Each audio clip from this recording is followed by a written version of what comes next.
professionals use a monitor. But realistically speaking, they sit in the chair and a desk and they're looking at a television, and it's a small screen. And the advantage that I find comparative to what they're using, and some people may not be able to afford the setup, so it all depends on what you can afford and how you want to lay it out. But me, I use the television as my advantage. Is I don't need that much of a millisecond response time, but you can get that millisecond response time. You don't have to waste your money if you're going to buy a television. You don't have to waste your money on a 240 megahertz television. You can get a simple 60 megahertz television because you're not going to hit any more higher than 60 frames per second. So don't waste your money on anything higher than 60 for gaming if you're planning on just buying a television for gaming. You want to have a response time between 2 and 6 milliseconds. And the reason why I play on a 52-inch screen is because it eliminates perks like scopes, ACOGs, and it gives me an advantage over smaller monitors because, for example, let's say somebody is like, I would give you an example, like, somebody is, let's say I'm like really far away, and somebody would be, I'm just using this as an example, like say somebody was far away and they're camping in this bushes here. Now if you're at a 20-inch monitor, you're not going to have that advantage as to where myself on a 52-inch monitor, I'm going to be able to see those things sooner than a person would on a 20-inch monitor. So those are the pluses and the pros and cons to what you want to use. Now what type of TV, it doesn't really matter as long as it's like a DLC or projection, LCD, LED.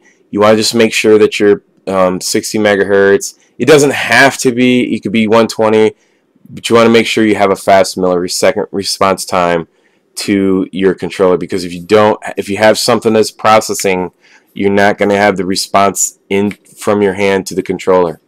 Okay? So that's the first thing that you want to decide on when you go out and purchase a TV for your gaming. So let's move right along. So the next thing we want to do is you have to play online. So you're looking to get the good scores, and you want to play online, and you want to, this is the most important part of this series. One of the most important parts of winning by the margins with your boy Fisticuffs is that you have to have an internet connection. Alright, well, let's talk about the next thing. That's our modem here. Now you'll notice that the modem your connection in Call of Duty is very important, and I cover this. But you'll notice that having the modem is a direct connect from your cable company right here, and then from the cable company you have an Ethernet cable. The Ethernet cable carries the internet connection to either your router, which is here, or you can direct connect your Ether cable straight to your Xbox from the modem. Now, here's the thing I wanted to cover.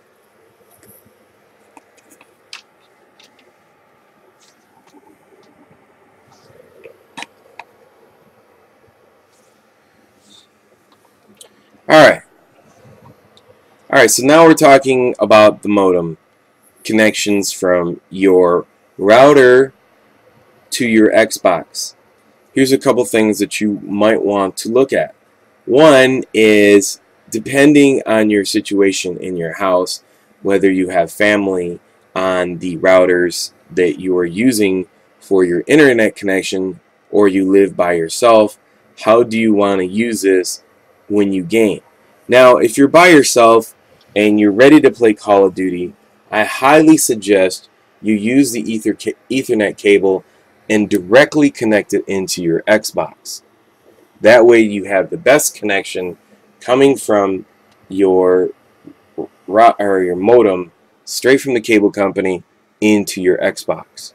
Now, if you have people in your house who are using internet connections and you just no way around it, then the best advice that I can give you is to hardwire it in.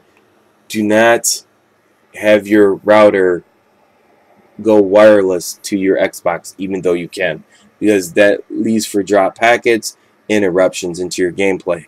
And it can still lead that way, but you eliminate the amount of dropped packets. So that means you could be shooting at something, you hit a lag spike, and because you're wireless for some reason, they lost connectivity with each other, and that can cause that type of issue. And a lot of people, because they play on Call of Duty, they have families, and not the majority of people are directly connected. That's a lot of times why you see 3 and 4 bars in gameplays, and it's just a mess. When it can all be alleviated by dedicated servers. So let's go on to this situation here. If you directly connect into a router, make sure that you buy a router that is a good router. You do not want to have a router that is a bad router. You want to have a good router.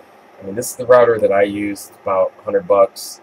So I suggest getting a good router.